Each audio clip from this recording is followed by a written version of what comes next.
സാധാരണ സ്ഥലങ്ങളിലൊക്കെ ജീപ്പിലും ഒക്കെയാണ്, അല്ലെ ഉന്തുവണ്ടിയിലൊക്കെയാണ് അനൗൺസ് ചെയ്തുകൊണ്ട് പോകുന്നത്.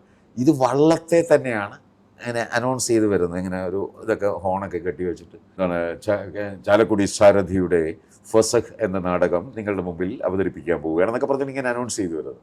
അപ്പോൾ അതിനകത്ത് ഇങ്ങനെ പറഞ്ഞ് അപ്പോൾ എല്ലാവരെ കുറിച്ചും പറയുന്നുണ്ട്. അച്ഛനെക്കുറിച്ച് മഹാനടൻ എന്നൊക്കെ പറഞ്ഞത് ഭയങ്കര ഡയലോഗ് അച്ഛനെക്കുറിച്ച് പറയും. ഇപ്പം ഞങ്ങളെ കൂടെ കണ്ടു കഴിഞ്ഞപ്പോൾ കുറച്ചുകൂടെ കയറി. അപ്പോൾ അത് കഴിഞ്ഞപ്പോഴത്തേക്കാണ് ഇവർക്കറിയാം ഞാൻ അതിൻ്റെ ഫ്രണ്ട് ഇരിക്കുന്നുള്ളത് അവർക്ക് മനസ്സിലായി. എൻ്റെ പേരുമുണ്ട്, നോട്ടീസിൽ എൻ്റെ പേരുണ്ട്. സഹസംവിധാനം ഷമ്മി തിലകൻ, സംവിധാനം തിലകൻ. അത് സഹസംവിധാനം എന്നുള്ളത് എൻ്റെ കുറച്ച് ചെറിയ ലെറ്റർ, അച്ഛൻ്റെ സംവിധാനം തിലകൻ എന്നുള്ള വലിയ ലെറ്ററും. അങ്ങനെയാണ് ആ നോട്ടീസിലെ പ്രധാന ഒരു പോർഷൻ അതാണ്. അത് അപ്പോൾ അത് ശരിക്കും നോട്ടീസിൽ നോട്ട് ചെയ്യപ്പെടും, എൻ്റെ പേരും അച്ഛൻ്റെ പേരും.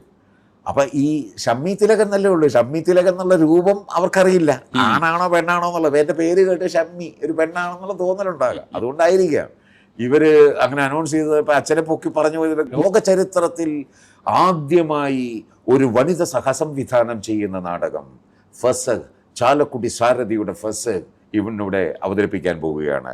തിലകൻ്റെ മകൾ ഷമ്മി തിലകൻ സഹസംവിധാനം ചെയ്യുന്ന നാടകം ഫസഖ് എന്ന് പറഞ്ഞത്. ഞാൻ അതുവരെ പിടിച്ചിരുന്ന ബലമെല്ലാം ഇതിലങ്ങ് പോയി.